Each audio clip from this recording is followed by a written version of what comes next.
ऐश्वर्या, मी राहते अमेरिकेतील new Jersey या राज्यामध्ये. आज आम्ही शिफ्टिंग करत आहोत आणि त्या अमेरिकेमध्ये जेव्हा आपण अपार्टमेंट शिफ्ट करतो तर त्याची काय प्रोसेस असते, कसं सर्व केलं जातं याबद्दलची माहिती आज तुमच्यासोबत शेअर करते. आत्तापर्यंत आम्ही अमेरिकेतील 3 स्टेटमध्ये राहिलो आहोत आणि जवळपास आम्ही 4 अपार्टमेंट आम्ही हे 5th अपार्टमेंट आहे. म्हणजे जवळपास आम्ही 5 अपार्टमेंट चेंज केलेत. थँक्यू. ट्रेन तिकडे, ते बघ ट्रेन दिसली. हां, ट्रेन आहे. जेव्हा मी स्टेट चेंज केलं आत्तापर्यंत तेव्हा आम्ही जे काही आमचं ज्या गरजेच्या गोष्टी आहेत त्याच आम्ही घेऊन जात होतो. म्हणजे फक्त 4 बॅग्समध्ये जेवढं काही सामान येईल तेवढंच आम्ही घेऊन मूव्ह होत होतं. पण आता इथेच आम्ही जवळच आमचं अपार्टमेंट चेंज करतो आहे, त्यामुळं आम्ही सर्व सामान आता शिफ्ट करतो आहे. आणि त्यासाठी हा यू हॉलचा आम्ही ट्रक रेंट केला आहे. यामध्ये आता सामान लोड केलेलं आहे आणि आता अनलोड करायचं आहे. तर इथं पोहोचलो आहोत. तर अपार्टमेंटच्या की घ्यायच्या आहेत. गेल्या वर्षी आम्ही युटावरून न्यू जर्सीला मूव्ह झालो. हे अपार्टमेंट आम्ही व्हिडिओ कॉलवरती पाहिलं होतं आणि ऑनलाईन लीज साईन केल्या होत्या. माझे हस्बंड न्यूयॉर्कमध्ये जॉब करतात, त्यामुळे New Jersey to New York easy commute होण्यासाठी आम्ही ट्रेन स्टेशनच्या जवळ हे अपार्टमेंट पाहिलं होतं. पण आता आम्हाला थोडासा स्पेस कमी वाटत होता, त्यामुळे अपार्टमेंट चेंज करण्याचं ठरवलं. यासोबतच इथलं आमचं लीज संपलं होतं आणि नवीन लीज बनवण्यासाठी इथे आम्हाला $300 एक्स्ट्रा पे करावे लागणार होते पर मंथ. त्यापेक्षा बेटर ऑप्शन होता की अपार्टमेंट चेंज करणं. जवळच्याच एका कम्युनिटीमध्ये आम्ही मूव्ह होतोय. मूव्हिंगसाठी हा यू हॉलचा आम्ही ट्रक रेंट केला होता. इथे यू हॉलचा ट्रक रेंट करताना त्याच्यासोबत आपल्याला मूव्हिंगसाठी ज्या ज्या गोष्टी लागतात त्या देखील त्या स्टोअरमध्ये मिळतात. जसे की बॉक्सेस आहेत, बेडसाठी कवर आहे किंवा मूव्हिंगसाठी रेंटमध्ये ह्या डॉली देखील मिळतात, ज्याने मूव्हिंग खूप इझी होऊन जातं. इथे ज्या दिवशी आम्ही शिफ्ट होणार होतो त्या दिवशी इथल्या लिझिंग ऑफिसमध्ये आम्ही तसं सांगितलं होतं, त्यामुळे एलिव्हेटरचा तो स्लॉट आमच्यासाठी बुक झाला होता आणि फक्त आम्हीच तो एलिव्हेटर यूज करू शकत होतो. त्यामुळे ते खूपच कन्व्हिनियंट होतं.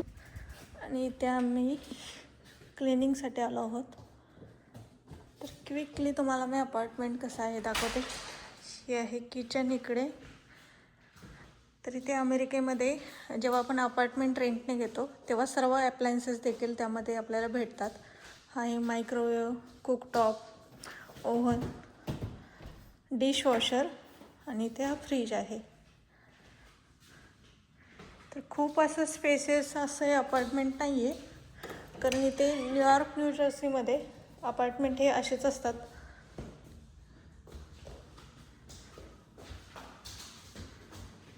हे वॉर्डरोब,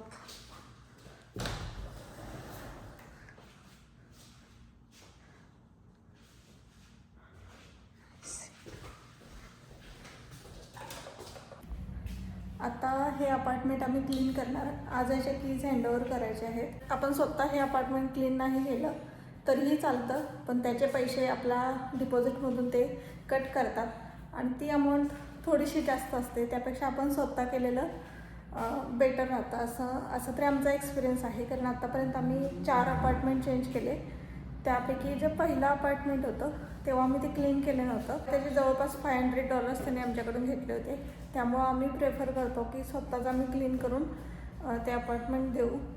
हे असं हे अपार्टमेंट आहे. तर ते न्यूयॉर्क न्यू जर्सीमधील अपार्टमेंट थोडेसे छोटे वाटतात कम्पॅरेटिव्हली आणि खूप सारे बदल आहेत. जसे की इथे हा AC आहे. अदरवाईज बाकीच्या स्टेटमध्ये म्हणजे बऱ्याच ठिकाणी आम्ही पाहिलं की सेंट्रलाइज हिटिंग आणि कूलिंग सिस्टम असते. इथे हे असे AC पाहायला पण आले. त्यानंतर किचन देखील इथे छोटं आहे. फार काही स्पेसेस नाही आहे, पण ॲप्लायन्सेस मात्र सर्व अपार्टमेंटमध्ये असतात. अपार्टमेंट रेडी टू मूव्ह असल्यामुळे लगेचच तुम्ही तिथे राहू शकता. वेट पण इधा कम इन साईड. ओके, ती बाहेर जात होती, मी डोअर लॉक करते.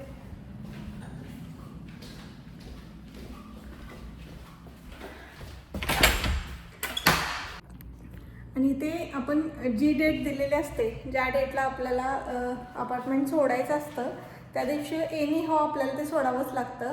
अदरवाईज त्याचं नवीन लीज बनवावं लागतं किंवा लिगल ॲक्शन्स देखील आपल्यावरती घेतल्या जाऊ शकतात. त्यामुळे ज्या डेटला आपले अपार्टमेंटचं लीज संपतं त्या डेटला आपल्याला कोणत्याही परिस्थितीत अपार्टमेंट हे सोडावंच लागतं. तर जेव्हा आपण अपार्टमेंट चेंज करतो ना तेव्हा बऱ्याचशा गोष्टी बघितल्या जातात. जसं पहिलं तुम्हाला कोणत्या एरियामध्ये जायचं आहे ते चेक केलं जातं. तर एरियानुसार जस्ट सेकंड. हां, पहिलं तर तुम्हाला कोणत्या एरियामध्ये अपार्टमेंट घ्यायचं आहे ते पाहायचं आणि त्याचा क्राईम रेट चेक करावा लागतो. कारण तर बरेचसे असे ठिकाणं असतात जिथे हायेस्ट क्राईम रेट असतो. मग त्या ठिकाणी फॅमिली फ्रेंडली असं काही इन्व्हॉल्वमेंट नसतं. त्यामुळं ती गोष्ट पहिल्यांदा चेक करावी लागते कोणत्याही ठिकाणी तुम्ही मूव्ह होणार असाल तर. त्यानंतर त्या एरियामध्ये तुम्हाला अपार्टमेंट बघायचं आहे. इथं न्यूयॉर्क न्यू जर्सीमध्ये एक गोष्ट अजून चेक करावी लागते, ते म्हणजे इन युनिट ड्रायर आणि वॉशर आहेत का. कारण इथे बरेचसे जुने अपार्टमेंट आहेत तिथे इन युनिट ड्रायर वॉशर नसतात, तर ते कंबाईंड कम्युनिटीचे ड्रायर वॉशर असतात. तर ती एक गोष्ट चेक करावी लागते, म्हणजे ती तुमची रिक्वायरमेंट असेल. तर आमची रिक्वायरमेंट तरी अशीच होती की आम्हाला इन युनिट ड्रायर वॉशर पाहिजे. त्यामुळे आम्ही त्यानुसार तसं अपार्टमेंट बघत होतो. त्यानंतर जर तुमची मुलं स्कूलला जात असतील तर त्या मुलांचे स्कूल कोणत्या एरियामध्ये चांगले आहेत, तर त्या इथे कसं गव्हर्मेंट स्कूल ज्या एरियामध्ये तुम्ही राहता त्याच एरियामधील स्कूल तुम्हाला भेटतं. तर ती एक गोष्ट चेक करावी लागते की ते तुम्ही जिथे राहता तिथले स्कूल वगैरे चांगले आहेत का, किंवा जिथे जाणार आहात तिथले स्कूल चांगले आहेत का, एरिया कसा आहे, या गोष्टी सगळ्या चेक कराव्या लागतात. हे सर्व ऑनलाईन पाहून तुम्ही तिथे मूव्ह होऊ शकता. जेव्हा तुम्ही काही अपॉइंटमेंट शॉर्टलिस्ट करता तेव्हा तिथे तुम्हाला ॲप्लिकेशन द्यायचं असतं. तर ॲप्लिकेशन हे त्या घरामध्ये किती मेंबर राहतात तर त्या सर्व मेंबरचं ॲप्लिकेशन तुम्हाला द्यावं लागतं. जसं की मी आणि माझे हजबंड आम्हा दोघांनाही तिथे ॲप्लिकेशन सबमिट करावं लागतं. मी सॅलरीड पर्सन नाही आहे तरी देखील मला ते ॲप्लिकेशन सबमिट करावं लागतं. त्यानंतर बॅकग्राऊंड चेक होतो. तुमच्या एम्प्लॉयरला कॉन्टॅक्ट केला जातो, किंवा तुम्ही प्रिव्हियसली तुम्ही जिथे अपार्टमेंटमध्ये राहिला होता तिथे कॉन्टॅक्ट केला जातो. तुमची सर्व हिस्ट्री चेक केली जाते, क्रेडिट हिस्ट्री चेक केली जाते. त्यानंतरच ते तुम्हाला अपार्टमेंट देतात. त्याच्यानंतर देखील जशी रिक्वायरमेंट असेल तशी डिपॉझिट असेल तर डिपॉझिट पे करावं लागतं. 1 मंथचा रेंट देखील ॲडव्हान्समध्ये द्यावा लागतो. 1 मंथचा रेंट देखील ॲडव्हान्समध्ये द्यावा लागतो. अशा सर्व गोष्टी आहेत. पण जेव्हा तुम्ही अपार्टमेंट भेटतं ना तेव्हा ते सर्व क्लीन असतं, रेडी टू मूव्ह असतं. तुम्ही म्हणजे सेम डेला देखील तुम्ही तिथे सेटल होऊ शकता. तुमच्याकडे कमी सामान असेल तर तुम्ही एका दिवसात तिथे सेटल होऊ शकता, कारण सर्व गोष्टी जशाच तशा असतात. तुमचं फक्त जी इलेक्ट्रिसिटी असते ती तुम्हाला ट्रान्सफर करावी लागते. जी इलेक्ट्रिसिटी तिकडे नवीन ॲड्रेसवरती ट्रान्सफर करावी लागते. इंटरनेट वगैरे ते देखील कनेक्ट करावं लागतं. याच्यासोबत एक गोष्ट US खूप महत्त्वाची आहे, ती म्हणजे मेल बॉक्स. कारण तुमचे जे काही गव्हर्मेंट ऑफिशियल्सचे कागदपत्र असतात ती सर्व तुम्हाला बाय पोस्टच येतात. म्हणजे इथे अजूनही बऱ्यापैकी मेल बॉक्स यूज केला जातो. फक्त गव्हर्मेंट ऑफिशियल्स नाहीत तर बऱ्याचशा ठिकाणी मेल बॉक्सच यूज केला जातो. त्यामुळं तुम्ही ॲड्रेस चेंज करत असाल तर पहिल्यांदा तुम्हाला सगळ्या वेबसाईटवरती जाऊन तुमचा ॲड्रेस अपडेट करावा लागतो, नवीन ॲड्रेस अपडेट करावा लागतो. आणि ही खूप महत्त्वाची गोष्ट आहे. मग त्यामुळे तुमचे जे मेल आहेत ते नवीन ॲड्रेसवरती येतात. कारण कोणतेही महत्त्वाचे मेल आहेत ते मिस नाही झाले पाहिजेत. इथे बऱ्यापैकी सगळ्या महत्त्वाच्या गोष्टी गव्हर्मेंटच्या गोष्टी ह्या मेल थ्रूच होतात. त्यामुळे तो एक महत्त्वाचा पॉईंट आहे. तर आमचं ओन अपार्टमेंट किंवा घर नाही आहे तरी देखील रेंटेड अपार्टमेंटसाठी सुद्धा इतका सारा व्याप करावा लागतो, इतक्या साऱ्या गोष्टी लक्षात घ्याव्या लागतात. आणि आता आम्ही चला इथलं क्लिनिंग करते.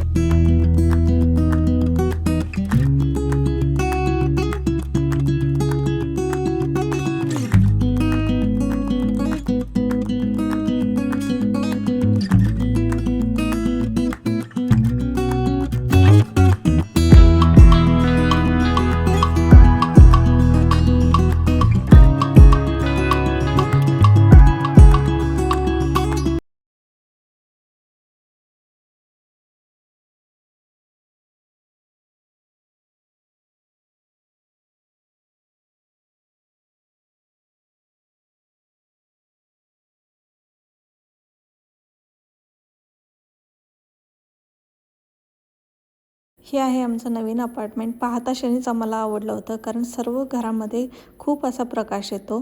नवीन बिल्डिंग, नवीन अप्लायन्सेस, सर्व काही नवीन आहे. 1 महिन्याच्या वेटिंगनंतर आम्हाला हे अपार्टमेंट भेटलं होतं. या अपार्टमेंटचं रेंट जाणून घ्यायचं असेल तर रेंट असं कमेंट करा, मी तिथे रिप्लाय करते. हा व्हिडिओ तुम्हाला आवडला असेल तर व्हिडिओला लाईक, शेअर आणि चॅनलला सबस्क्राईब करा. Thanks for watching. Bye bye.